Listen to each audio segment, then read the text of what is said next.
सभी साथियों को मेरा नमस्कार। हम सरस्वती पांडे गोविंद पांडे का अध्ययन कर रहे हैं और उसमें हम पढ़ रहे थे भारतीय आर्य भाषाओं को। तो जिसके अंदर हमने पढ़ा था कि ये 3 पार्ट में डिवाइड है: प्राचीन भारतीय आर्य भाषा, मध्यकालीन आर्य भाषा और आधुनिक भारतीय आर्य भाषा। इसमें हमने प्राचीन भारतीय आर्य भाषा को कंप्लीट कर लिया था और आज हम पढ़ने जा रहे हैं मध्यकालीन आर्य भाषा। इसमें 3 पार्ट हैं: पाली, प्राकृत और अपभ्रंश। पाली को कल 2 वीडियो में हमने समाप्त कर रखा है और आज है प्राकृत। तो प्राकृत का जो समय माना गया है वो पूरे मध्यकाल का समय 500 ईसा पूर्व से 1000 ईस्वी तक है, जिसमें पाली 500 ईसा पूर्व से 1 ईस्वी तक चली। और जब प्राकृत की बारी आती है तो ये 1 ईस्वी से लेके 500 ईस्वी तक चली है। प्राकृत 1 ईस्वी से लेकर के 500 ईस्वी तक चली है और आज हम प्राकृत का अध्ययन करेंगे।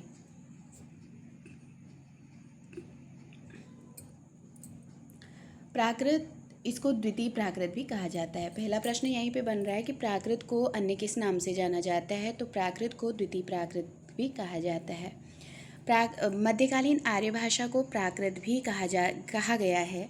अब आपके एक प्रश्न यहाँ पे डाउट कर रहा होगा, जहाँ पे क्या कह रहे हैं कि मध्यकालीन आर्य भाषा को प्राकृत भी कहा गया है। अगर प्रश्न बनता है कि मध्यकालीन आर्य भाषा को क्या कहते हैं, तो हमको प्राकृत कहना है, यहाँ पे पाली या अपभ्रंश नहीं कहना है। क्योंकि अगर देखा जाए तो प्राकृत जो पाली और हमारे पास अपभ्रंश आती हैं तो वो भी कहीं ना कहीं मध्यकालीन आर्य भाषा के अंतर्गत ही आती हैं। देखा जाए तो ये चीज़ यहाँ पे गलत है, लेकिन सेंटेंस है कि मध्यकालीन आर्य भाषा को क्या कहा जाता है, तो यहाँ पे प्राकृत का ही केवल नाम है, इसलिए ये कहा गया है। क्योंकि आप अगर पाली और प्राकृत और अपभ्रंश, ये अलग अलग नाम से आप जिसको देख रहे हैं, कहीं ना कहीं इन तीनों में क्या है, सिमिलरिटी है। क्या सिमिलरिटी है कि इसको प्रथम कहा जाता है, इसको द्वितीय कहा जाता है, इसको तृतीय कहा जाता है, लेकिन सबको प्राकृत के नाम से ही जाना जाता है। क्या कहते हैं, सबको प्राकृत के नाम से ही जाना जाता है। इसलिए एक मध्यकालीन आर्य भाषा के लिए एक यूनिक वर्ड इन्होंने ले लिया कि इसको प्राकृत कहते हैं। समझिएगा,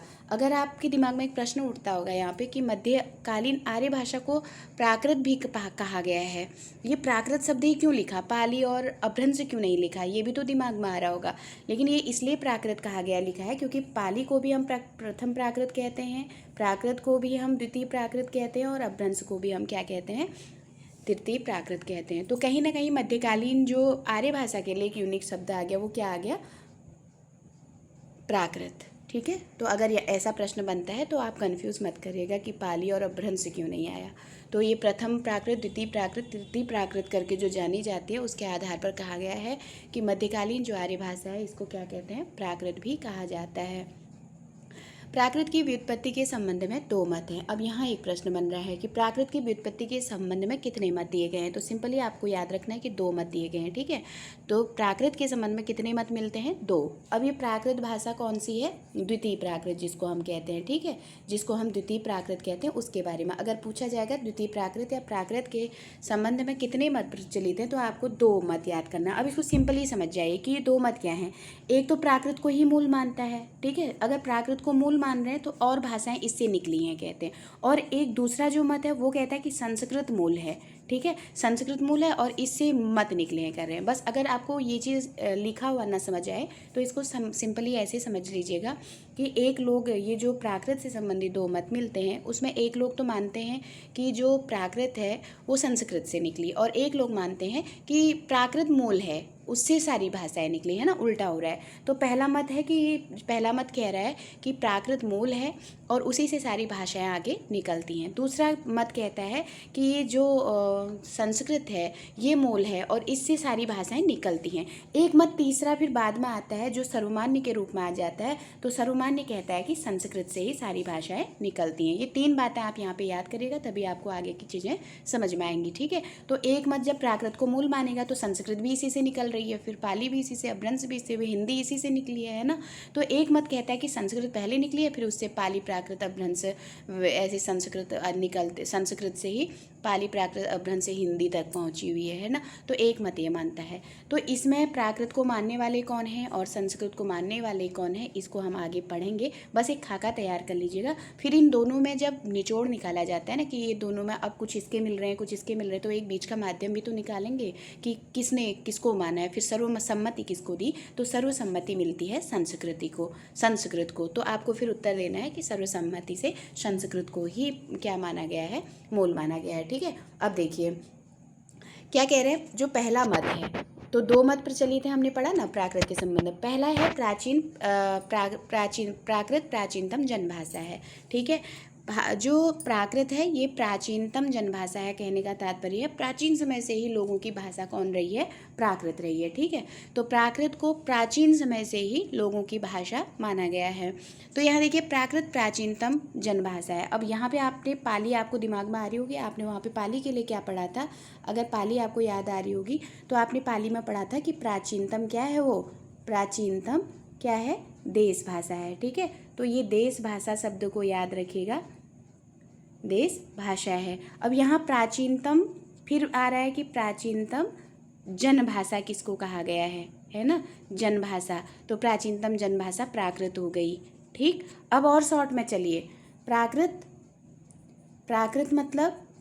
मतलब जनभाषा। ठीक, और अगर पाली बराबर क्या हो गई, देश भाषा। ज़्यादा बड़ा न याद रहे, छोटे टर्म में याद कर लो कि पाली को प्राचीन, लेकिन प्राचीन शब्द आप इसमें नहीं छोड़ेंगे, दोनों में प्राचीन आ जाएगा। अगर प्राचीन देश भाषा आपसे पूछी जाती है कौन है, तब आप पाली कहेंगे, और अगर प्राचीन देश भाषा बोले तो पाली, और प्राचीन जनभाषा पूछे तो फिर प्राकृत हो जाएगी। इसको मोस्टली याद रखिएगा, क्योंकि आगे जब हम पाली पढ़ रहे थे, इससे जो पढ़ आए हैं, तो उसमें पाली को क्या कहा गया है, प्राचीन देश भाषा कहा गया है। अब यहाँ पे वही क्वेश्चन रिपीट हो रहा है, तो आप ध्यान रखिएगा कि इसको जन भाषा कहा जा रहा है। ठीक है, तो क्या कह रहे हैं कि जो प्राकृत है ये प्राचीनतम प्रचलित जनभाषा है। नमी साधु ने, ध्यान रखिएगा, कहीं कहीं नेमी साधु मिलता है, कहीं कहीं नमी साधु मिलता है। नीचे आप देखोगे नामी साधु भी मिला है, तो नाम में कन्फ्यूज मत करिए, नमी या नेमी साधु करके याद करिएगा। नमी साधु ने इसका निर्वचन करते हुए कहा है प्राकः पूर्व कृत प्राकृत। जिसमें अंडरलाइन हो रहा है वो चीज़ ध्यान दीजिएगा। ठीक है, तो जनभाषा कौन है, ये जनभाषा कौन है, ये प्राकृत है। ठीक है, प्राकः पूर्वतः कृत प्राकृत किसने कहा है, नमी साधु ने कहा है। क्या कहते हैं, प्राकृत शब्द से ही इसका निर्माण हुआ है। ठीक है, जो जनभाषा है या भाषा जो आगे निकली है वो से जो प्राकृत पहले थी उसी के बाद ये निकली हैं कहते हैं। ठीक है, तो आगे कह रहे हैं कि जिसका अर्थ है पहले की बनी हुई, यानी कि प्राकृत क्या है, पहले की बनी हुई है। जो भाषा मूल से चली आ रही है उसका नाम प्राकृत है। मूल मतलब जड़ बता दिया है ना, जब कोई चीज़ जड़ है तो वहीं से तो सारी भाषाएं निकलेंगी। तो जड़ को नमी साधु क्या कह रहे हैं कि प्राकृत क्या है, जड़ है, मूल भाषा है। आगे देखिए कह रहे कि नामः प्रकृते आगतः प्राकृत। ध्यान रखिए, नामः प्रकृते आगतः प्राकृत कौन करते हैं, नामा से पकड़ लीजिएगा, नेमी साधु कहते हैं। नामी साधु ने काव्यालंकार की टीका में लिखा है प्राकृतांत, क्या कहते हैं, प्राकृतांत सकल जगज जंतुनान व्याकरणादि मिरनाहत संस्कारः सहजो वचनः व्यापारः प्रकृति तत्र भव शेव वा प्राकृतम, है ना। यानी कि सकल जगत के जंतुओं में, ये सकल जगत जंतु नाम मतलब सकल के जंतुओं में, यानी प्राणियों के व्याकरण आदि के संस्कारों से रहित, क्या कह रहे हैं, संस्कारों से रहित सहज वचन व्यापार प्रकृति, उनकी सहज वचन व्यापार प्रकृति को प्रकृति कहते हैं। उससे उत्पन्न अथवा वही प्राकृत है। किससे, जो सकल जग जंतुना जो व्याकरण है कह रहे हैं, मिन्नाहत संस्कार सहजो वचन व्यापार प्रकृति, वो जो उससे आदि संस्कारों से रहित जो सहज वचन व्यापार है उसी को प्रकृति कहते हैं। और जो प्रकृति है उससे उत्पन्न अथवा जो उत्पत्ति होती है वही क्या है, प्राकृत है। ठीक है, ये नमी साधु के आपको इतनी बातें ध्यान रखनी है। पहली तो कहा कि ये प्राकृत पूर्वकृत प्राकृत है। दूसरा कहते हैं कि नाम प्रकृति आगतः प्राकृत, ये नमी साधु कहते हैं। तीसरा इन्होंने कहाँ पर लिखा है, ये काव्य अलंकार की टीका में लिखा है। ठीक है, नमी साधु ने क्या लिखा है काव्य अलंकार की टीका में, अगर ये पूछा जाता है कहाँ लिखा है तो ध्यान रखना ये प्राकृतात सकल जगत जंतु नाम व्याकरणादि मिरनाहत संस्कार सहजो वचन व्यापार प्रकृति प्रकृति तत्र मव शव वा प्राकृतम, है ना, से वा प्राकृतम। तो ये जो कोटेशन मिल रही है जगत जंतु या प्राणी जगत के जो प्राणी जगत है, प्राणी हैं, उनका जो व्याकरण है वो आदि संस्कारों से रहित सहज वचन व्यापार को प्रकृति कहा और उससे उत्पन्न ये प्राकृत होती है। ये इन्होंने कहाँ कहा है? काव्यालंकार की टीका में कहा है। ठीक है, आपने काव्यालंकार ग्रंथ पढ़ा होगा पाश्चात्य में। तो हम लोग दो लोगों का पढ़ते हैं, एक भामह का पढ़ते हैं और एक रुद्रट का पढ़ते हैं, है ना। तो ये चीज़ें ध्यान रखिएगा। यही काव्यालंकार की क्या लिखी है इन्होंने? टीका लिखी है। और उसी टीका में क्या बताते हैं कि प्राकृतात सकल जगत जंतु नाम व्याकरणादि मिरनाहत संस्कार सहजो वचन व्यापार प्रकृति प्रकृति तत्र मेयशेव वा प्राकृतम। तो एक कोटेशन ध्यान रखेंगे, नेमी साधु की है। कहाँ पर कही है? काव्यालंकार की टीका में कही है। ठीक है, आगे कहते हैं कि उनसे उत्पन्न वही क्या है? प्राकृत है। वाक्यपति राज दूसरे लेखक आ रहे हैं, वाक्यपति राज। इन्होंने गौड़ वहो में लिखा है, शैलाओ इमं वाचा विशन्ति एतो चरणे वायवो ऐति समुद्दम विहृणेति छायाराओ चीय जलाई। कितनी अच्छी डेफिनेशन इन्होंने कहा है। शैलाओ इमं वायाः विशन्ति एतो चरणेति वायावो एन्ति समुद्रम विहरणेति सायराओ चीय जलाई। इसमें वायाओ शब्द से वाक्यपति राज याद कर लेना है ना। वायाओ पंक्ति में आ रहा है, जैसे ही वायाओ देखें तो वाक्यपति राज, वायाओ से वाक्यपति राज की याद रखना, रचना इनके ध्यान रखना, गौड़ वहो। तो इसका अर्थ क्या कहते हैं कि जिस प्रकार जल सागर में प्रवेश करता है ना, सैलाओ एवं वाया वसंती कह रहे हैं, जिस प्रकार जल जो है वो सागर में प्रवेश करता है और वहीं से निकलता है ना। जल पानी है, चाहे आप कैसा भी जल ले लीजिए, लेकिन वो समाता किस में कह रहे हैं? सागर में वो प्रवेश करता है। लेकिन जब सागर में प्रवेश हो जाता है तो फिर वहीं से उसका निकलना आरंभ होता है। तो सागर से ही तो फिर छोटी छोटी नदियाँ निकलेंगी या छोटी जैसे भी निकलेंगी ना। एक सागर का एग्जाम्पल दे रहे हैं कि अगर कहीं से भी पानी होता है, छोटे छोटे नाले नदी जो भी होता है, पहले तो सागर में मिल जाते हैं, जो जल होता है वो सागर में मिल जाता है, फिर सागर से ही निकलता है। उसी प्रकार समस्त भाषाएं प्राकृत में प्रवेश करती हैं और फिर प्राकृत से ही निकलती हैं। तो एक तरह से इन्होंने क्या कहना चाहा सागर के माध्यम से? इतना ही बताना चाहा सागर का उदाहरण देके कि सागर बहुत अथाह जल से भरा हुआ होता है ना। तो ऐसे ही प्राकृत भी अथाह भाषाओं से भरी हुई है। उस प्राकृत को ये जल के सागर की तरह कह रहे हैं, जिनमें से जैसे सागर से नदियाँ निकलने लगती हैं, जल सब जगह फैलता है, वैसे ही प्राकृत से भी भाषा निकलने लगती हैं। ठीक है, तो यानी कि इन्होंने भी सागर बना करके प्राकृत को मूल बना दिया है। ठीक है, अब आगे एक बार सिंपल सा आप प्रश्न यहाँ पे देखिएगा। सबसे पहले हमने नेमी साधु को पढ़ा। ठीक है, नेमी साधु या नमी साधु, आप इनको ध्यान रखेंगे।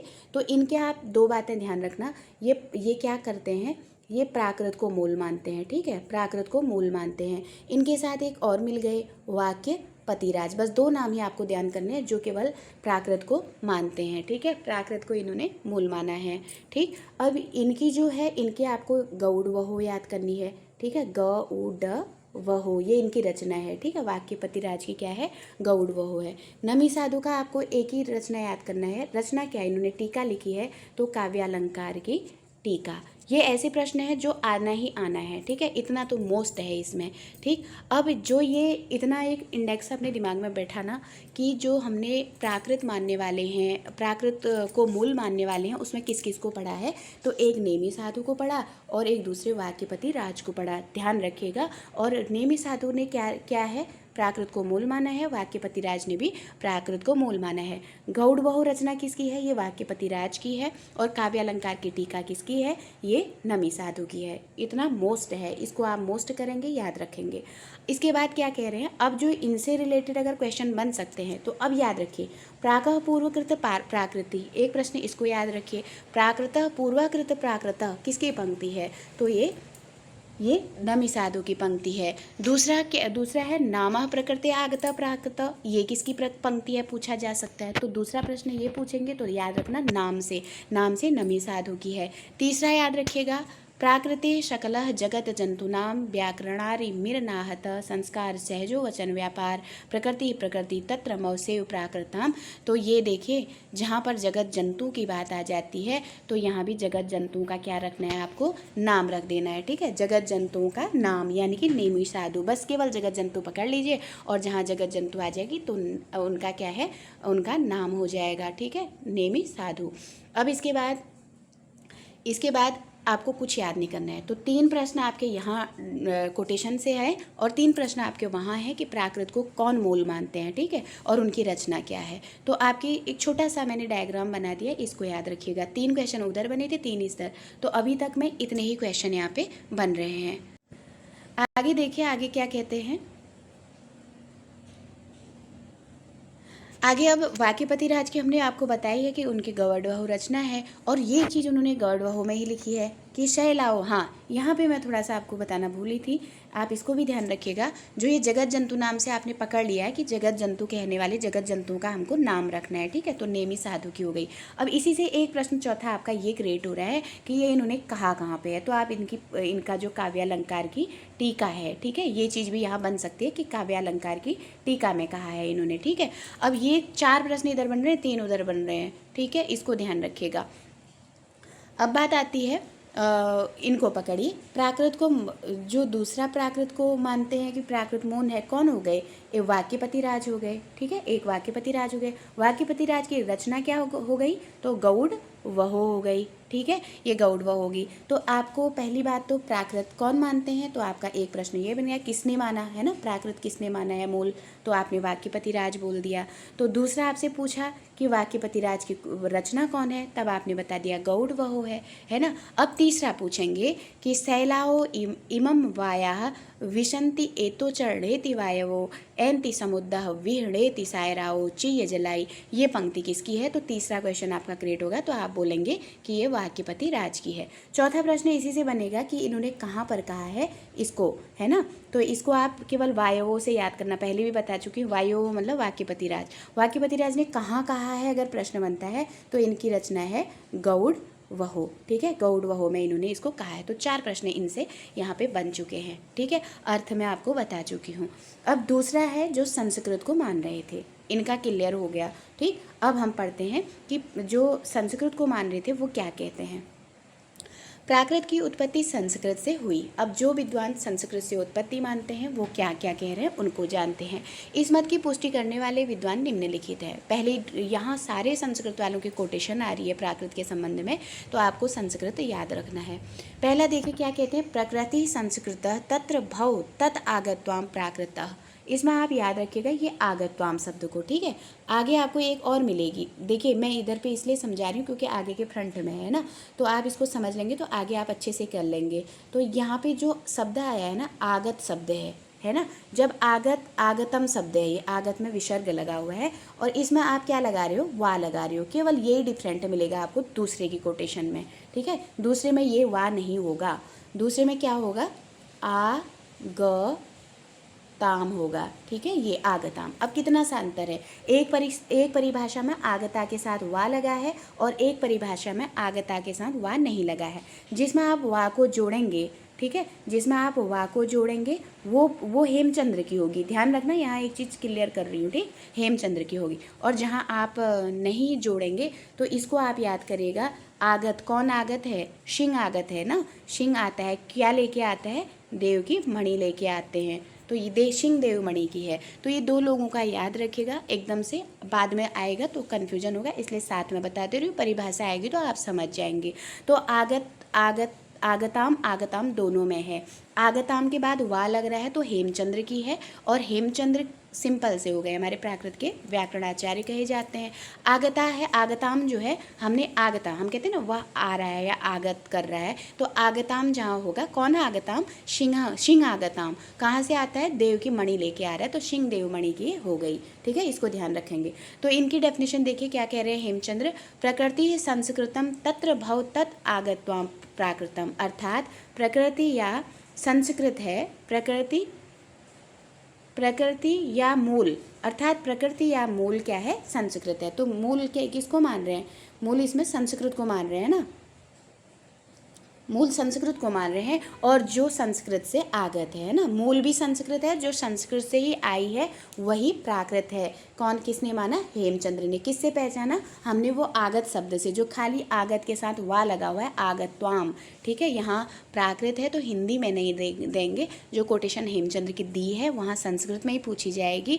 तो आगत्वाम शब्द को ध्यान रखिएगा, आगत्वाम कहने वाले हेमचंद्र हैं। दूसरी कोटेशन देखिए, प्रकृति संस्कृतम तत्र भव प्राकृतम उच्यते। क्या कह रहे हैं? अर्थात प्रकृति या मूल संस्कृत है। इन्होंने भी मूल किसको माना है? संस्कृत को माना है और उससे उत्पन्न भाषा को प्राकृत करते हैं। यानी कि संस्कृत मूल है और जो संस्कृत से उत्पन्न हुई वही क्या है? उसी को प्राकृत कहा जाता है ना। अब इसको आप कैसे समझेंगे कि कौन सा एक वर्ड इसमें पकड़ेंगे कि आपको दिमाग में आ जाए कि ये पंक्ति किसने कही है? ये केवल प्राकृत के साथ जो मुच्यते शब्द है ना, मुच्यते के साथ म से मुच्यते और म से मार्कंडे मिल रहा है ना, मुच्यते मार्कंडे। तो मुच्यते कौन कर रहे थे? मार्कंडे कर रहे थे। तो ये आपके मार्कंडे हो गई। मार्कंडे की रचना भी ध्यान रखिएगा, साथ में इनकी रचनाएं भी हैं। हेमचंद्र का तो व्याकरण ग्रंथ है, तो वो प्राकृत व्याकरण से ही बोलेंगे, जिसको हम सिद्ध हेमचंद्रानुशासन कहते हैं, क्योंकि प्राकृत की लिखी वही रचना है। अगर बाय द वे पूछ लिया तो यहाँ पे दिया नहीं गया है, तो आप एक अनुमान लगाइए ना कि प्राकृत का पाणिनि कहते हैं और व्याकरण ग्रंथ उनका क्या था? सिद्ध हेमचंद्रानुशासन ना। तो वही रचना इनकी होगी। अब बात आती है मार्कंडे की क्या थी। तो आपको कुछ ना याद रहे तो इतना जरूर याद कर लेना कि मार्कंडे के जो है ना, उसके सर पे जैसे मार्कंडे में रेप है, इनके रचना में भी क्या है? रेप है। ये रेप याद रखिएगा, है ना। जब रेप है तो आप किसके बारे में पढ़ रहे हैं? प्राकृत के बारे में पढ़ रहे हैं, तो प्राकृत को आप सामने लगा दीजिए, तो प्राकृत सर्वस्व इनकी रचना हो जाएगी, है ना। तो अगर मार्कंडे, केवल ये रेप को ध्यान रखेंगे, मार्कंडे में भी रेप है और इनकी रचना में भी रेप है, दोनों रेप वाले क्या हो जाएंगे? रचना हो जाएगी इनकी। कहीं रचनाएं जब पूछी जाती हैं बड़ी दिक्कत करती है ना, तो प्राकृत सर्वस्व हो जाएगी। ऐसे ही एक रचना जहाँ तक मुझे ध्यान आ रही है वहाँ पर भी आती है, काव्य शास्त्र में भी सर्वस्व करके किसी की आती है, शायद रुय्यक की शायद आती है, जहाँ तक मुझे ध्यान आ रहा है ना। तो वहाँ पे अलंकार सर्वस्व करके आती है और यहाँ पे प्राकृत सर्वस्व करके आती है। तो कभी कभी जो कन्फ्यूजन होता है हमको, ये तो मिक्सचर है, हमारी हिंदी के साथ काव्य शास्त्र भी मिला है, संस्कृत भी है और व्याकरण भी हम पढ़ते हैं, तो क्या क्या दिमाग में रखा जाएगा। कभी कभी एकदम वो चीज़ें पाश्चात्य की भी हमारे सामने आ जाती हैं, लेकिन उनकी अलंकार सर्वस्व है, उसको ध्यान रखेंगे। वो अलंकार और रस पे वहाँ पे लिख रहे थे काव्य शास्त्री, तो अलंकार सर्वस्व करके उन्होंने लिखी है, शायद वो रुइया की है, जहाँ तक मुझे याद आ रहा है। तो इसके बाद हमको यहाँ पे क्या रखना है? हम प्राकृत भाषा के पढ़ रहे हैं, तो प्राकृत शब्द इसमें ज़रूर आपको देखने को मिला, तो प्राकृत के साथ सर्वस्व होगा, तो मार्कंडे में भी आपको रेफ लगा हुआ मिलेगा, इसको आप ध्यान रखेंगे, ठीक है। और पकड़ेंगे कैसे इनकी पंक्ति को? इनकी पंक्ति को आप पकड़ेंगे मुच्यते शब्द से, है ना, मुच्यते मार्कंडे और मार्कंडे से सर्वस्व, ठीक। तो इस तरह से हमारे मार्कंडे की भी हो गई। अगला जो तीसरी कोटेशन है, जो संस्कृत से ही प्राकृत की उत्पत्ति मानते हैं, वो कौन है? ठीक, अब देखिए, प्राकृत सर्वमेव संस्कृत योनि। योनि आप एक तरह से जननी के रूप में इसको याद कर सकते हैं, ठीक है। प्राकृत से सर्वमेव संस्कृत योनि, संस्कृत को यहाँ पे योनि मतलब जननी के रूप में माना गया है, ठीक है। तो प्राकृत सर्वमेव संस्कृत योनि, प्राकृत क्या है? प्राकृत की जननी कौन है? संस्कृत है, ठीक है। अब आप एक बात समझिए, इसको समझिए, संस्कृत योनि कहा गया है, तो संस्कृत प्राकृत की जननी संस्कृत है ना। इस योनि शब्द को ध्यान रखेंगे, योनि मतलब जननी को याद रखिएगा, ठीक है। प्राकृत से सर्वमेव संस्कृत योनि, तो योनि मतलब जननी को आप याद रखेंगे। तो संस्कृत क्या है? जननी है प्राकृत की। जब जननी की बात आ रही है तो जननी कौन बनाते हैं? भगवान वासुदेव बनाते हैं। आपको वासुदेव का नाम याद, जब ईश्वर की कृपा होगी तभी वो जननी बनेगी, है ना।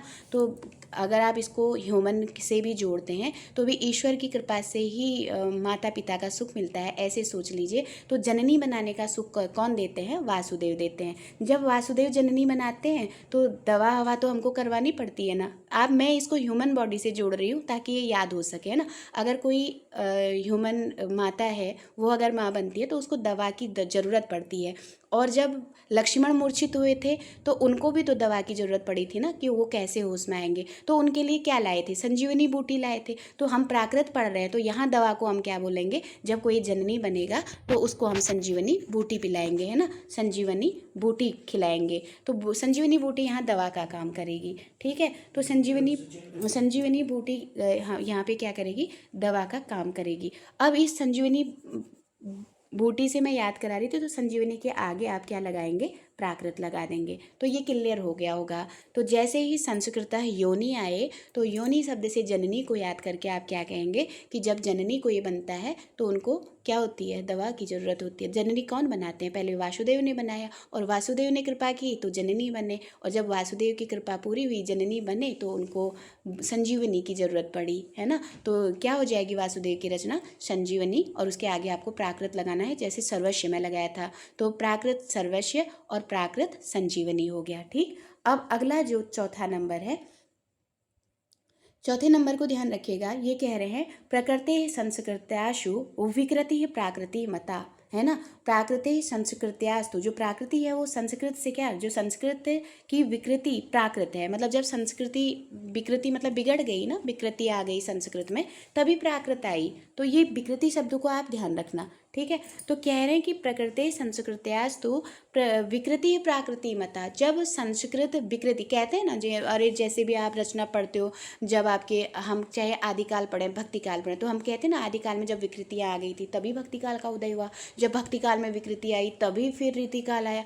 यानी कि एक काल की समाप्ति तभी होती है जब उसमें कोई विकृति आती है। तो वही चीज़ यहाँ पर भी कहा गया है कि जब संस्कृत में विकृति आई तभी प्राकृत जन्मी, ये कहा जा रहा है। तो आप इसको याद रखेंगे, विकृति और मता, मता से आप माता कर लो, जब विकृति आती है तो मता याद रखना है ना, विकृति मता शब्द है। तो जब कोई विकृति आ जाती है किसी में, विकृति मतलब कोई बिगाड़ रूप में बिगड़ा हुआ रूप आ जाता है या बिगड़ जाती है, जब किसी में कोई विकृति आती है तो मता को आप माता दिमाग में रखना। तो माता क्या करती हैं, माता लक्ष्मी आ जाती है ना, लक्ष्मी आ जाती हैं, माता लक्ष्मी सहायता करती हैं, आपको ध्यान रखना है।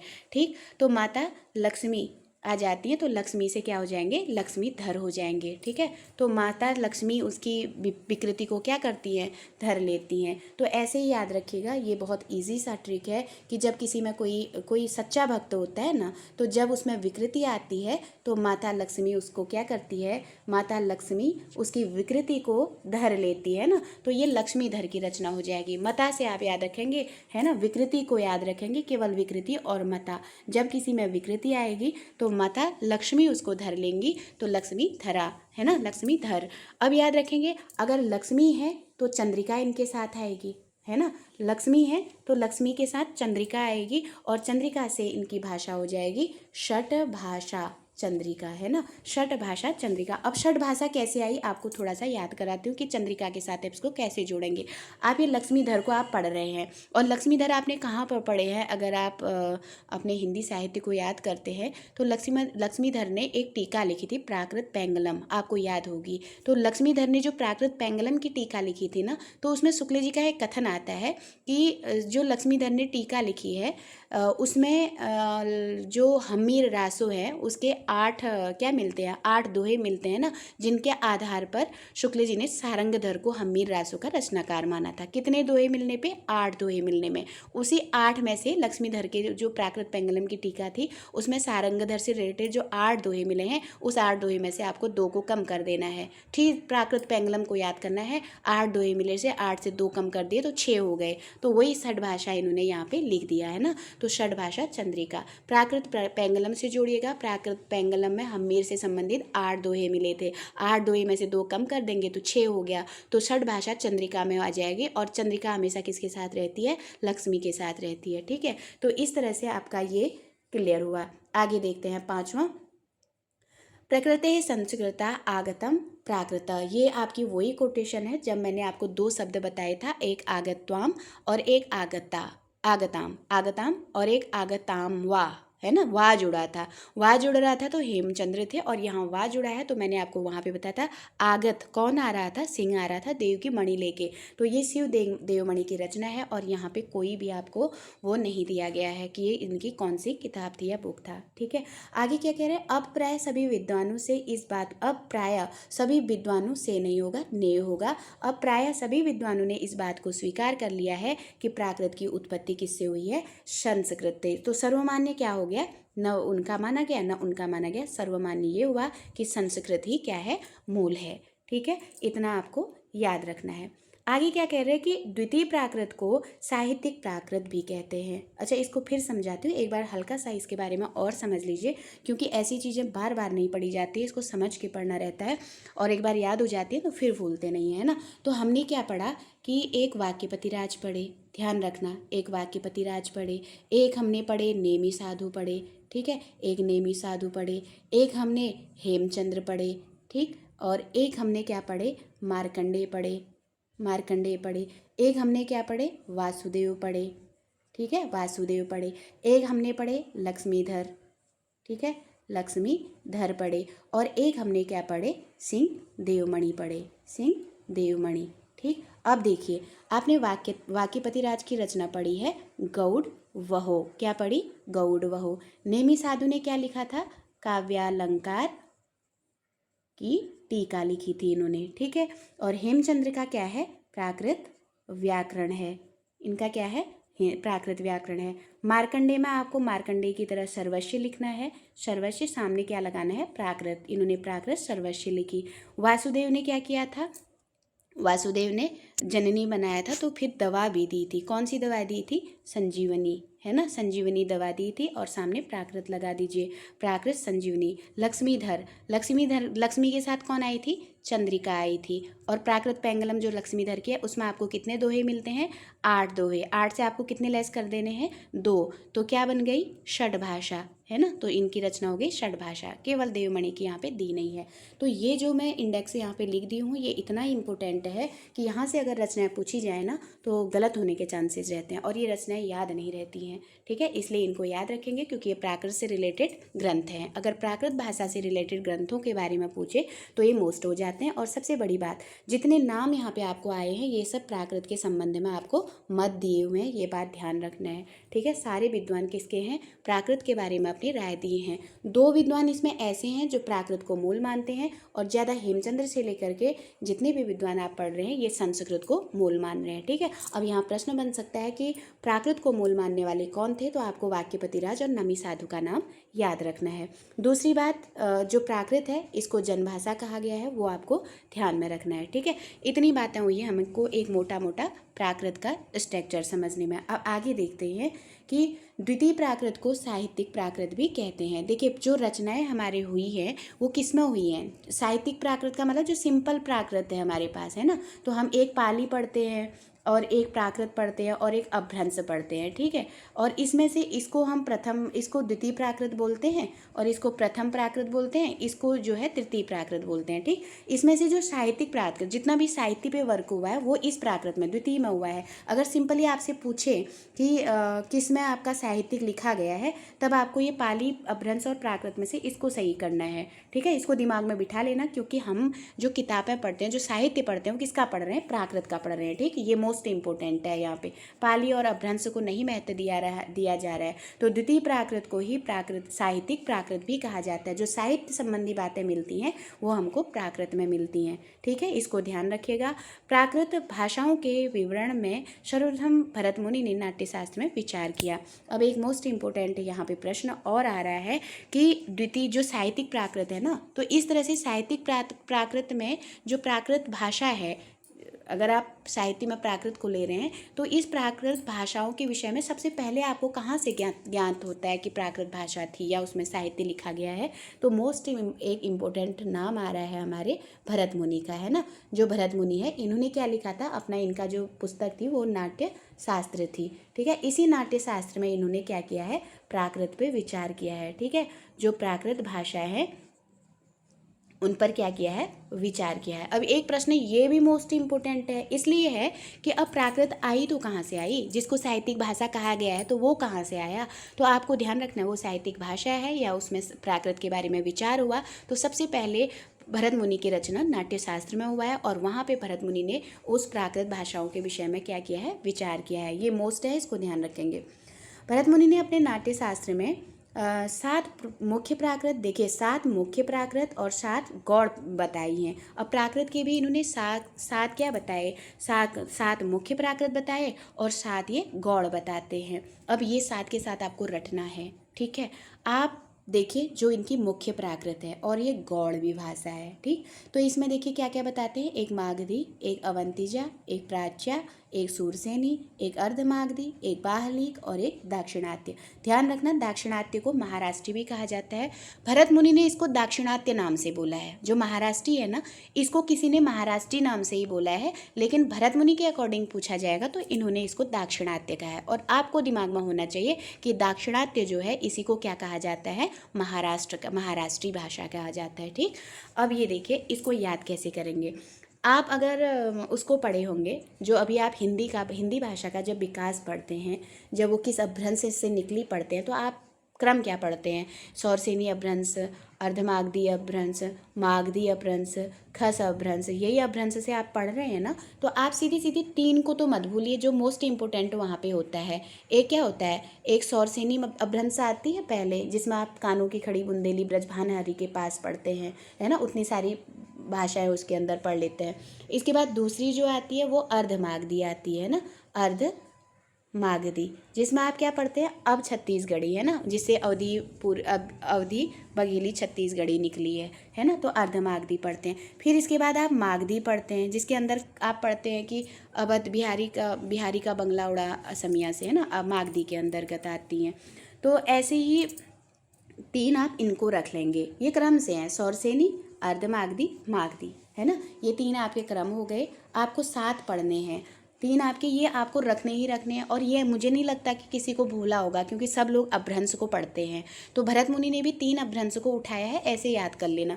यहाँ पे अपभ्रंश की बात नहीं हो रही है, प्राकृत की बात हो रही है, उसको दिमाग में रखना। केवल मैं याद कराने के लिए कह रही हूँ कि जब आप भाषा के विषय में पढ़ते हैं तो शुरू में जब 3 अपभ्रंश पढ़ते हैं ना, उनको 3 से उठा लीजिए, वही प्राकृत के रूप में ये पढ़ रहे हैं। ठीक, तो सौरसेनी, अर्धमागधी और मागधी, ये 3 इन्होंने पढ़े। अब 2 इन्होंने, जैसे हम पूर्व पश्चिम उत्तर दक्षिण पढ़ते हैं ना, तो एक को प्राच्य और एक को इन्होंने प्राच्या और एक को इन्होंने दाक्षिणात्य, 2 इनको ऐसे बोल दिया, मतलब 2 पूर्व पश्चिम उत्तर दक्षिण करके। जैसे प्राच्य, उतीच्य, प्रतीच्य करके हम पढ़ते हैं ना, धीरेन्द्र वर्मा का जो विभाजन है, तो प्राच्य उदीच्य ऐसे करके उनका आता है। आप आगे आधुनिक में उसको देखेंगे, है ना। प्राच्य करके उन्होंने पूर्वी हिंदी, बिहारी, उड़िया, असमिया, बांग्ला को सुनीति कुमार चटर्जी का जो विभाजन है, धीरेन्द्र शायद बोला गया था मुझसे, है ना, हाँ, धीरेन्द्र वर्मा भी और सुनीति कुमार चटर्जी भी, दोनों इसको उदीच्य, प्रतीच्य, मध्य देशी ऐसे करके बांटते हैं। तो चार जो उनको पढ़ा करके धीरेन्द्र वर्मा करते हैं, उदीच्य, प्रतीच्य, मध्य, प्राच्य, दक्षिणात्य करके करते हैं। तो वही 2 आप इसमें भरत मुनि के लिए भी याद कर लीजिए कि भरत मुनि ने भी क्या किया था, प्राच्य और दक्षिण की बात की। प्राच्य मतलब पूरब और दाक्षिणात्य मतलब दक्षिण की बात की है। तो 2 इनके इन्हीं से नाम निकल गए, एक प्राच्या और एक दाक्षिणात्य करके। ठीक है, और बस आपको ध्यान रखना है कि दाक्षिणात्य महाराष्ट्री को बोला जाता है, लेकिन इन्होंने नहीं बोला है, इन्होंने उसको दाक्षिणात्य ही कहा है भरत मुनि ने। ठीक, अब आपके पास 5 हो गए। अब आपके पास बचा 6 और 7। अब आपको क्या करना है कि इन्होंने अवंती, आपने एक जगह का नाम पढ़ा होगा ना, अवंतिका कहते हैं, तो आप इसको याद, अवंती को अवंती जा करके बाहर कर दिया था, याद कर लेना, तो बाहलीक हो जाएगा, है ना, बाहर कर दिया था तो बाहलीक, बाहर कर दिया था तो बाहलिक। अब देखिए कितना सरल क्रम हो गया। अगर मुख्य प्राकृत में भरत मुनि ने क्या क्या माना था आपसे पूछते हैं, तो दिमाग में अपना दिमाग चले जाइए उसमें भाषा की तरफ, क्योंकि हम अपभ्रंश पढ़ते हैं। तो सौरसेनी और अर्धमागधी और मागधी करके 3 तो यही रखे थे उन्होंने। फिर आप ध्यान रखिए कि उन्होंने पूर्व पश्चिम में भी धीरेन्द्र और सुनीति की तरफ बांटा था, तो प्राच्य और दक्षिण को लिया था, तो प्राच्या और दक्षिणात्य हो गया। अब इन्होंने अवंती को बाहर कर दिया था, तो एक अवंतिजा हो गया और एक बाहर कर दिया से बाहलिक हो गया। तो 7 आपने इसको आराम से याद कर लिया। ये इनकी थी मुख्य प्राकृत। ठीक है, अब इन्होंने ऐसे ही आप इसको याद करिए, जो गौड़ विभाषा का है, तो भरत मुनि ने गौड़ क्या मानी थी। ठीक है, गौड़ में देखिए आप सबसे पहले इसमें गौड़ भाषा में याद रखिएगा, गौड़ में क्या मानते हैं। जैसे एक वनेचरी आपने पढ़ा होगा ना, वनेचरी। वनेचरी मतलब वन में विचरण करने वाली, ठीक है। आप वनेचरी का मतलब क्या समझ रहे हो? जो वन में विचरण कर रही है या वन में घूम रही है। अब ये हम लोगों के आम जगह पे नहीं आ रही हैं, क्योंकि ऐसी चीज़ें घने जंगलों में होंगी या कहते हैं ना गलत, जैसे गलत चीज़ें, डरने वाली चीज़ें जो है जंगल में ही लगता है, तो वनेचरी जो वन में चरण करती है वो होगी। अब ये है तो इसके साथ एक इसकी सचरी भी तो होगी जो इसके साथ सचरण कर रही है ना। सचरी मतलब जो इसका साथ दे रही है, इसके साथ साथ चल रही है। तो दो तो चरी हो गई, एक वनेचरी और एक सचरी। इस सचरी की दो दोस्तें हैं, एक का नाम है साबरी, एक का नाम साबरी है और एक का नाम क्या है, चांडाली है।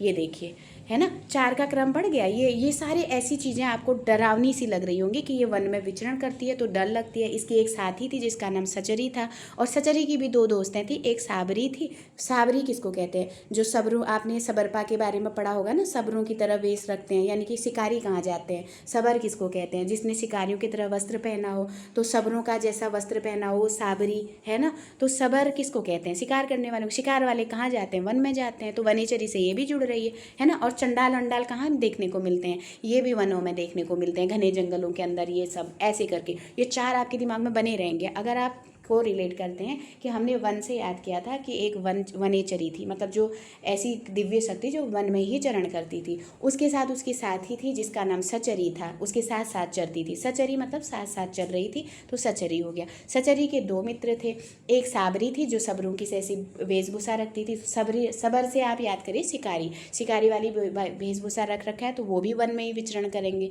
और फिर एक है चांडाली। चांडाली भी दुष्ट प्रवृत्ति रूप में हमारे सामने आ रही है, तो ये भी कहाँ विचरण करेगी? वन में करेगी। तो 4 आप ऐसे कर लिए हैं, ठीक। अब इसके बाद 4 के बाद कितने बचे? 5, 6, 7 हो गए, है ना। अब 3 बच रहे हैं, ठीक है। अब इन तीनों को हम कैसे याद करेंगे? अब है, हाँ, अब क्या है? हाँ, तीसरा जो बच रहा है, अब बच रही है द्राविणी। द्राविणी क्या है? एक लैंग्वेज है ना। द्राविणी एक वो है। द्राविणी जब उधर से आई है ना, निकली है, कहीं से निकलती है ना, उधर जा। उधर जा मतलब उधर से उपजी, जा मतलब जन्मी, है ना। तो उधर, उधर का मतलब क्या हुआ? उधर पेट को कहते हैं, और जा मतलब जा। द्राविणी जब उधर से जन्मी तो उसने क्या किया? आभार व्यक्त किया। उसने क्या कहा? आभार व्यक्त किया। इससे आभीरी हो जाएगी, ठीक है। आप इसको याद रखेंगे, इससे क्या हो जाएगी? आभार। मतलब द्राविणी एक लैंग्वेज है। जब द्राविणी उधर से जन्मी यानी कि उधर जा, तो उसने क्या किया? आभार व्यक्त किया, आभीरी हो गई। अब आप इसका क्रम याद करिए, जैसे मैंने बताया था। आप थोड़ी देर के लिए अगर इनको मैं आपको अगर इसको कट कर दूं, अब मैं आपसे कहूं कि इसको आप लिखिए, है ना, कि गौड़ में आपने क्या क्या पढ़ा था। देखिए, आप अपने मन से कलम उठाएंगे ना, खुद चलने लगेगी। मैंने आपसे कहा था कि एक वनेचरी थी, है ना, एक वनेचरी थी। वनेचरी की एक सचरी थी, एक क्या थी? उसके साथ साथ साथ चलने वाली सचरी थी। सचरी के 2 मित्र थे, एक क्या थी? एक साबरी थी, मतलब सबरों का वेशभूषा रखती थी, और दूसरी तो बिल्कुल चांडाली थी, है ना, दूसरी तो बिल्कुल चांडाली थी। अब आपके ये 4 नाम हो गए, 2, 3 और ये 4 मिल गए। अब आपके पास 3 बच रहे हैं। अब इसके बाद क्या था? एक द्राविणी थी। द्राविणी एक लैंग्वेज होती है ना। एक द्राविणी थी जो क्या हुआ था? जब वो उधर से निकली, तो उधर, उधर मतलब पेट, और जा मतलब जा, उधर से निकली तो उसने क्या किया? आभार व्यक्त किया, है ना। आभार व्यक्त किया, आ भी री हो गया, ठीक। तो आपके साथ ये गौड़ विभाषाएँ भी सामने आ जाती हैं। आप काट दीजिए उसको, सोचिए आप कैसे उसको याद किए थे भरत मुनि वाला, है ना। तो आप उसी से कोरिलेट करके अगर 1-2 बार इसको पढ़ लेंगे, तो अगर वहाँ पे दे रहे हैं इससे क्वेश्चन कि इनके द्वारा उपभाषाएँ या गौड़ प्राकृत क्या मानी गई थी, और अगर ये पूछा जा रहा है कि मुख्य क्या मानी जा रहा था, तो मुख्य में भी आप उसको क्या कर सकते हैं? मुख्य लिखिएगा, है ना, मुख्य लिखिए और इसको काट दीजिए, ऐसे गोला करिए, अपने कॉपी से छिपा लीजिए, चाहे जो कर लीजिए। अब इसको ऐसे ही पूछिए कि क्या थी मुख्य। सोचिए, आपने क्या किया? सबसे पहले आपने सौरसेनी को याद किया। हम सौरसेनी से पढ़ते हैं जब अपभ्रंश पढ़ते हैं, फिर हम अर्धमागधी को पढ़ते हैं, है ना। फिर हम क्या पढ़ते हैं? अर्धमागधी को पढ़ते हैं, फिर इसी से हम मागधी को पढ़ते हैं, ठीक। फिर हमने 3 तो ऐसे पढ़े हैं, तो 2 हमने दिशाओं को पढ़े हैं। तो एक को हमने प्राच्या नाम से पढ़ा था, और एक को हमने क्या किससे पढ़ा था? दाक्षिणात्य करके पढ़ा था। दाक्षिणात्य, है ना, महाराष्ट्री, इसको महाराष्ट्री भी बोलते हैं। तो दाक्षिणात्य करके 2 हमने दिशाएं पढ़ रही थी, 3 हमने अपभ्रंश पढ़े थे, 2 हमने दिशाएं पढ़ रही थी। अवंती एक जगह है, अवंतिजा, तो अवंतिजा एक जगह है, इसको इन्होंने बाहर कर दिया था, तो बाहर लीक हो जाएगा, है ना, बाहर कर दिया था तो वो लीक हो गई थी। तो बाहर करने से कोई भी चीज़ लीक हो जाती है ना, तो बाहर लीक हो गई थी। तो ये आपके मूल प्राकृत हो गए। तो मुख्य प्राकृत और आपके गौड़ प्राकृत या गौड़ विभाषा के रूप में जो लैंग्वेज मिलती हैं वो किसकी हो गई, भरत मुनि ने दी है। ठीक है, आगे देखिएगा। आगे कह रहे हैं कि प्राकृत व्याकरणों में सर्वप्रथम नाम वररुचि 7वीं शताब्दी का आता है। इनके व्याकरण का नाम प्राकृत प्रकाश है। अब प्राकृत, अभी तक हमने जितना भी वर्णन पढ़ा था वो सारे संस्कृत और प्राकृत में जो विवाद हो रहा था कि कोई संस्कृत से मान रहा था, कोई प्राकृत से माना है, तो उन राइटरों को पढ़ा था। अभी तक ये नहीं पढ़ा था हमने कि प्राकृत के वैयाकरण कौन है। ठीक है, अब आपको इसके साथ साथ पाली के भी वैयाकरण याद करने हैं और उधर के व्याकरण भी याद करने हैं। जो कच्चायन मोगलान आप पढ़ के आए हो, तो आपको ध्यान में रखना है कि पाली में भी हमने वैयाकरण पढ़े हैं, तो वो मोगलान, कच्चायन थे और सद्य नीति थे, है ना। तो इसी से तो आप निकाल पाओगे, नहीं तो इन्हीं वैयाकरणों में घूमते रह जाएंगे कि कौन वैयाकरण किसका था। तो इसको पढ़ रहे हैं तो उसको भी थोड़ा सा फॉरवर्ड कर लीजिए कि हमने कच्चायन जो इधर लौकिक में पढ़ा था, हमने पाणिनि को पढ़ा था, पाणिनि का अष्टाध्यायी का वहाँ पे नाम आता है। जब हम पाली में आए तो हमने वहाँ पे मोगलान और क्या कहते हैं कच्चायन, मोगलान और सद्यनीति को पढ़ा था। ये वहाँ पे वैयाकरण के रूप में आए थे। और फिर जब हमने इधर आए क्या कहते हैं प्राकृत में आ रहे हैं, तो यहाँ पे हमारे जो वैयाकरण निकल के आ रहे हैं वो कौन आ रहे हैं, वो भरत मुनि आ रहे हैं। ठीक है, ये बात हमको ध्यान रखनी है। ठीक, तो सॉरी भरत मुनि कह रही हूँ, वररुचि आ रहे हैं। ठीक, यहाँ पे हमको कौन मिल रहे हैं, वररुचि। तो इसको हमको याद रखना है कि प्राकृत वैयाकरणों में सर्वप्रथम नाम किसका आ रहा है, वररुचि का आ रहा है। इनके व्याकरण का नाम क्या है, प्राकृत प्रकाश है। तो वररुचि का आपने व्याकरण ग्रंथ पढ़ा भी होगा, प्राकृत प्रकाश करके इनका आता है। और इसमें कितने परिच्छेद हैं, 12 परिच्छेद हैं। ठीक, अब आप उस समय करिए, 7वीं शताब्दी वाले हमने कितने लोग पढ़ लिए हैं। एक हमने कच्चायन का समय पढ़ा था, कच्चायन भी 7वीं शताब्दी से थे। और 7वीं शताब्दी से एक हमारे पास क्या आ गए, वररुचि आ गए, ये याद करना है। एक 5वीं शताब्दी से हमारे पास और कोई लोग एक 5वीं शताब्दी से आए थे, जो वो अट्टकथा के लेखक थे, बुद्ध घोष, आपको याद आ रहा होगा, बुद्ध घोष थे जो इतने समय के थे, 5वीं शताब्दी के। फिर हमने 1154 में एक को पढ़ा था जो सद्य नीति थे, है ना, एक जो सद्य नीति व्याकरण लिखे थे, जिसको क्या कहा जाता है, भिक्षु अंग, पंडित अंग अग्ग करके पढ़ा जाता है ना। तो सद्य नीति इनका 1154 था, है ना, बर्मी भिक्षु अग्गवंश करके जिनको नाम जाना जाता है। तो और दूसरा नाम उनका अग्ग पंडित तृतीय करके मिलता था। तो ये इनका समय 1154 था। ठीक है, और जब बात आती है, अब यहाँ पे 12 परिच्छेद कह रहे हैं। अगर प्राकृत प्रकाश में 12 थे तो कच्चायन के व्याकरण में कितने परिच्छेद थे, उनके उसमें 23 परिच्छेद थे। आपको ध्यान रखना है उसको भी कि कच्चायन वाले में जो कच्चायन थे पाली में, उनके 23 परिच्छेद थे, और उसी में जो सद्य नीति वाले थे उसमें 27 अध्याय थे। ठीक है, ये भी हमको ध्यान रखना है। अब यहाँ पे कह रहे हैं कि प्राकृत वैयाकरणों में सर्वप्रथम नाम वररुचि का आता है। ठीक है, वररुचि कहाँ आ रहे हैं, बिल्कुल दिमाग में बिठाइए, प्राकृत में आ रहे हैं, प्राकृत में। और इनका समय कितना है, 7वीं शताब्दी है। इनके वैयाकरण का नाम क्या है, प्राकृत प्रकाश है। ये सारे इंपॉर्टेंट क्वेश्चन है जितने गोले लगा रही हूँ, और इसमें 12 परिच्छेद हैं। तो वररुचि, प्राकृत व्याकरण, 7वीं शताब्दी, इनका रचना है प्राकृत प्रकाश, और उसमें परिच्छेद हैं 12। ठीक है, वररुचि ने प्राकृत प्रकाश ग्रंथ में प्राकृत भाषा के 4 भेद बताए हैं, मोस्ट इम्पोर्टेंट। ये वररुचि ने, अब यहाँ सीधे प्रश्न बनेगा कि वररुचि ने प्राकृत प्रकाश में कितने ग्रंथ माने हैं, कितने भेद माने हैं। प्राकृत प्रकाश किसका ग्रंथ है, वररुचि का। वररुचि ने प्राकृत प्रकाश ग्रंथ में प्राकृत भाषा के, जो प्राकृत भाषा है उसके कितने भेद माने हैं। भरत मुनि के हम मान के आए, उन्होंने मुख्य 7 भेद बता रखे हैं। ठीक, और 7 नाम आपको याद होना चाहिए, तभी आप वररुचि में डिफरेंट कर पाएंगे कि क्या अंतर है, वररुचि क्या माने हैं, भरत मुनि। अभी और विद्वान आ रहे हैं अलग मानने वाले, तो इन सब भाषाएं सबकी फिर मिक्सअप हो जाएंगी, इसलिए ध्यान रखना है कि जो भरत मुनि हैं उन्होंने 7 मुख्य प्राकृत मानी है, बस वो ध्यान रखना है। गौड़ वाली उतना नहीं पूछने के चांसेस हैं, दे दिया तो आपको दिमाग में रखने के लिए मैंने ट्रिक याद करा रखी है, उस ट्रिक का इस्तेमाल करिएगा। अगर पूछा जाएगा तो उनके मुख्य ही पूछी जाएंगी कि मुख्य प्राकृत भरत मुनि कितना माने हैं, तो 7 माने हैं। 7 भरत मुनि मान रहे हैं तो 4 कौन माने हैं, तो 4 वररुचि माने हैं। किस ग्रंथ में माने हैं, अपने प्राकृत प्रकाश में माने हैं। ठीक है, अब देखिए तो इनका देखिए एक सौरसेनी आप पकड़िए, बिल्कुल भरत मुनि की तरह लिया इन्होंने। मागधी आप पकड़िए, भरत मुनि की तरह लिया इन्होंने। ठीक है, तीसरा भी लिया है, बस अंतर क्या है, उन्होंने दक्षिणात्य कहा है, इन्होंने महाराष्ट्री कहा है। मैंने आपको वहाँ पे दक्षिणात्य बोलते बोलते 2-3 बार तो समझाया कि दक्षिणात्य को महाराष्ट्री भी कहते हैं, दक्षिणात्य को महाराष्ट्री भी कहते हैं, इसलिए बताया क्योंकि ये आगे आ रहा था, है ना। तो ये जो यहाँ इनके उसमें महाराष्ट्री आ रही है भरत मुनि के, वहाँ पे वो दक्षिणात्य है, क्योंकि वो दाक्षिणात्य के नाम से उसको बता रहे हैं।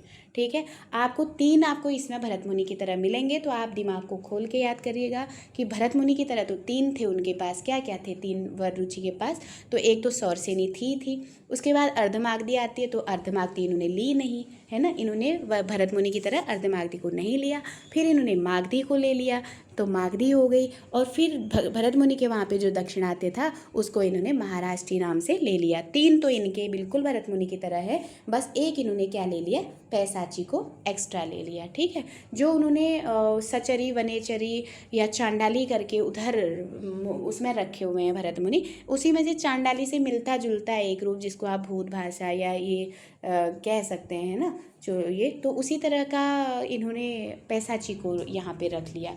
तो अब अगर वररुचि का आपसे पूछे तो वररुचि क्या क्या बताए हैं, 3 को भरत मुनि से ले लीजिए। सोचिए कि भरत मुनि से हमको क्या क्या लेना है, एक सौरसेनी लेना है, और सौरसेनी के बाद उन्होंने अर्धमागधी कहा था, तो नहीं इन्होंने अर्धमागधी नहीं लिया था।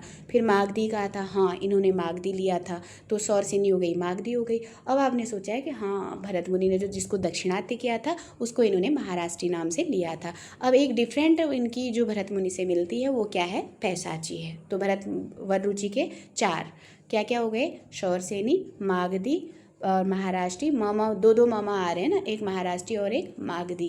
ठीक है, मागधी, महाराष्ट्री और पैसाची। तो ये वररुचि के 4 भेद हो गए प्राकृत प्रकाश में प्राकृत के। ठीक है, अब तीसरे आ रहे हैं हेमचंद्र।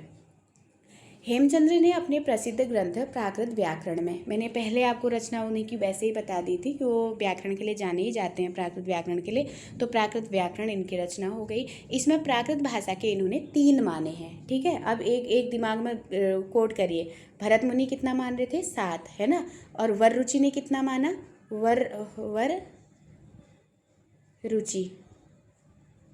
वररुचि मान रहे हैं 4। अब हेमचंद्र का नाम आ रहा है, देखिए हेमचंद्र कितना मान रहे हैं, प्राकृत का 3 मान रहे हैं। ठीक है, अब ये कोड करते जाइए तभी आपको दिमाग में भी बैठता रहेगा। ठीक है, भरत मुनि क्या कह रहे हैं, देखिए जो उन्होंने अर्धमागधी छोड़ी थी ना, उन्होंने वररुचि ने अर्धमागधी छोड़ दी थी भरत मुनि की, इन्होंने अर्धमागधी ले ली, लेकिन नाम क्या दिया था उसको, आरसी नाम दिया था। ठीक है, नाम याद रखेंगे, आरसी को अर्धमागधी कहते हैं, और वहाँ पर आपने महाराष्ट्री को दाक्षिणात्य कहते हैं। बहुत कन्फ्यूजन हो जाएगा अगर शब्दों की मीनिंग नहीं जानते रहोगे तो। आरसी मतलब अर्धमागधी और दाक्षिणात्य मतलब महाराष्ट्री। ठीक है, जिसको भरत मुनि दाक्षिणात्य नाम से लिखते हैं उसी को महाराष्ट्री नाम से कौन लेते हैं, वररुचि लेते हैं। जिसको भरत मुनि ने अर्धमागधी नाम से रखा है उसी को हेमचंद्र ने आरसी नाम से रखा है। ठीक है, ये चीज़ ध्यान रखना है, आरसी अर्धमागधी, और एक इन्होंने पैसाची को ही लिया। पैसाची किसने रखी थी, वररुचि ने रखी थी, है ना, तो पैसाची वररुचि ने रखी, इन्होंने पैसाची न लेके आगे से चूलिका लगा दी, और उस मतलब पैसाची के भी पार्ट होते होंगे, लेकिन इन्होंने जो लिया उसको चूलिका पैसाची को ले लिया, और एक ये नया ले आए अपभ्रंश। तो हेमचंद्र के आपको 3 मिल गए। अब थोड़ा सा सोचिए, है ना, इसको मैं लास्ट में आपको समझाऊंगी कैसे आप इसको समझेंगे। ठीक है, अब इनके क्या क्या हो गए, आरसी मतलब अर्धमागधी, और चूलिका पैसाची में भी चूलिका पैसाची, और अपभ्रंश इनकी अपनी हो गई। ठीक है, अपभ्रंश। अब इसके बाद आ रहा है कि हेमचंद्र को प्राकृत का पाणिनि कहा जाता है, ये सबको पता है। हेमचंद्र को प्राकृत का क्या कहते हैं, पाणिनि कहते हैं। ठीक है। अपने व्याकरण के उदाहरणों के लिए हेमचंद्र ने भट्टी के समान एक द्वयाश्रय काव्य की रचना की। ध्यान रखना, पहले तो द्वयाश्रय काव्य किसकी रचना है पूछ लें तो आपको हेमचंद्र की लगाना है। ठीक है, द्वयाश्रय काव्य किसके हैं? तो द्वयाश्रय मतलब होता है दो भाषा। ठीक है, दो भाषाओं में लिखा हुआ ग्रंथ द्वयाश्रय, दो आश्रय तोड़िए उसको, दो धन आश्रय, यानी कि दो लैंग्वेजों का आश्रय लेके लिखा गया काव्य है।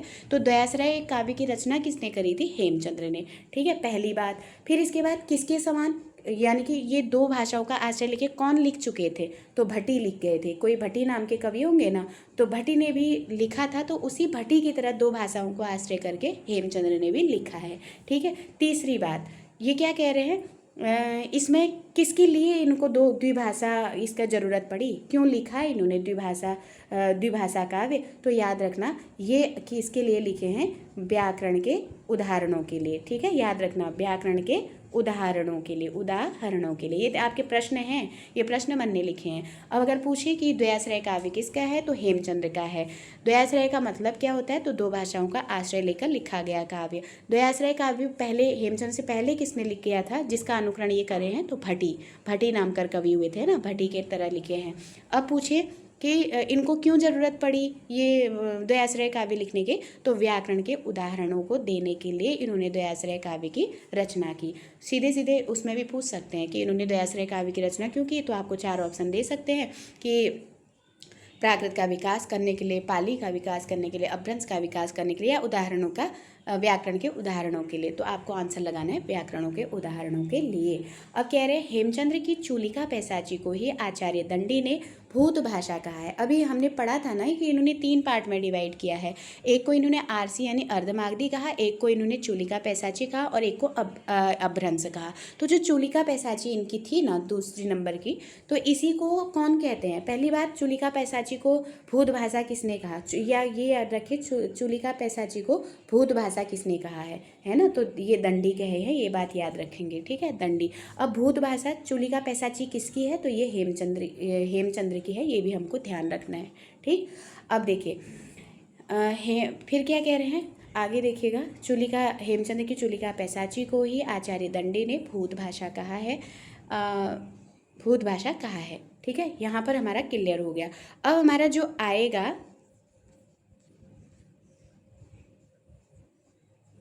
महाराष्ट्र से कल की वीडियो में बनाते हैं, क्योंकि इतना आप नहीं समझ पाएंगे, थोड़ा ज़्यादा हो जाएगा तो फिर वो दिक्कत करेगा। परसों अपभ्रंश पढ़ेंगे, तो कल एक वीडियो में हम सारे अपभ्रंश के बारे में वो करेंगे।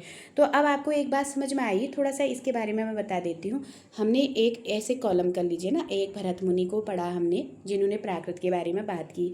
एक हमने वररुचि को पढ़ा, जिन्होंने प्राकृत के बारे में बात करी।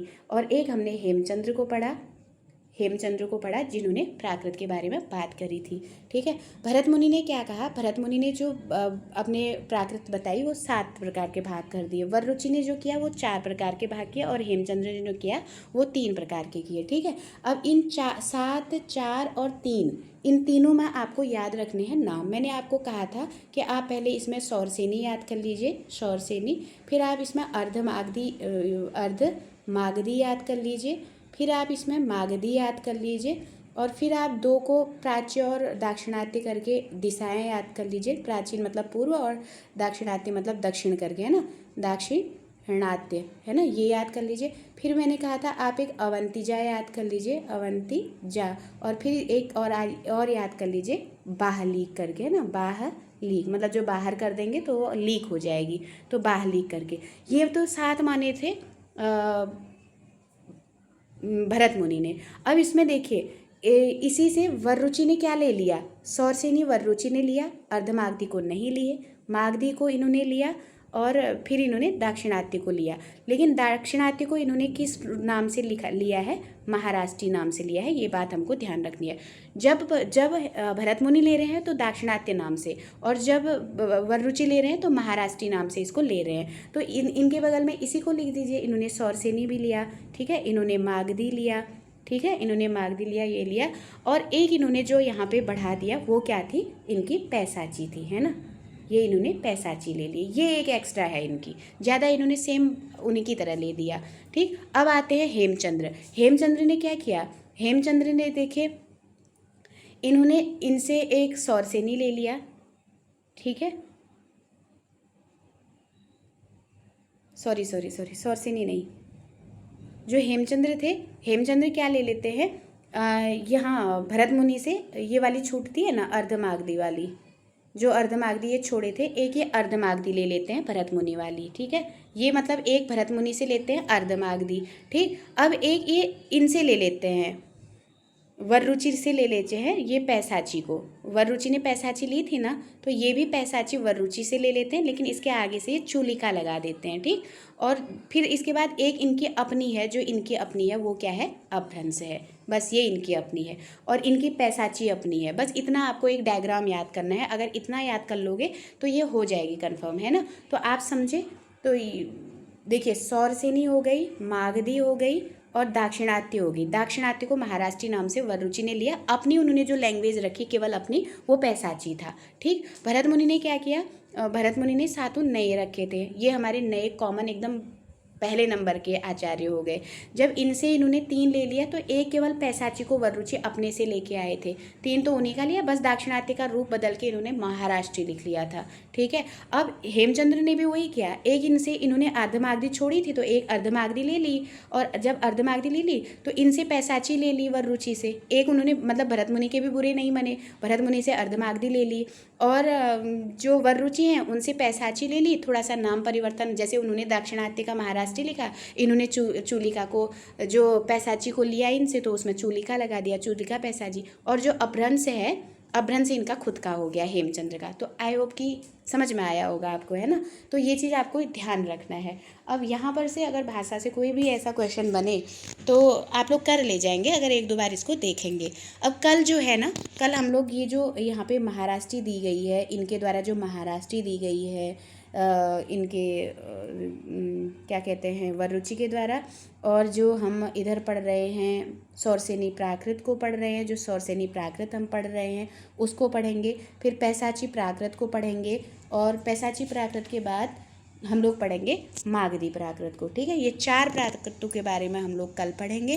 फिर इसके बाद हम अर्धमागधी प्राकृत जो हमें हेमचंद्र ने दिया है उसके बारे में पढ़ेंगे, और फिर यहाँ पे हमारा इसके बाद कंप्लीट हो जाएगा प्राकृत वाला, तब हम तीसरी अवस्था, तीसरी प्राकृत अपभ्रंश को पढ़ेंगे। तो हमारा केवल इतना शेष बचा है, इतने को हम अगली वीडियो में देखेंगे, क्योंकि इनसे भी बहुत अच्छे अच्छे प्रश्न बन रहे हैं। ज़्यादा पढ़ने में फिर वो चीज़ दिक्कत करती है, तो ये भाषाओं के बारे में जानेंगे कि प्राकृत में जो महाराष्ट्री, पैसाची, मागधी, सौरसेनी या अर्धमागधी है वो किस तरह से करती है, उसके आचार्य कौन है, या कहाँ पर उसको क्या बोला जाता है, किस देश की क्या है, उसको हम किसने किसको क्या कहा है, इसको कल पढ़ेंगे।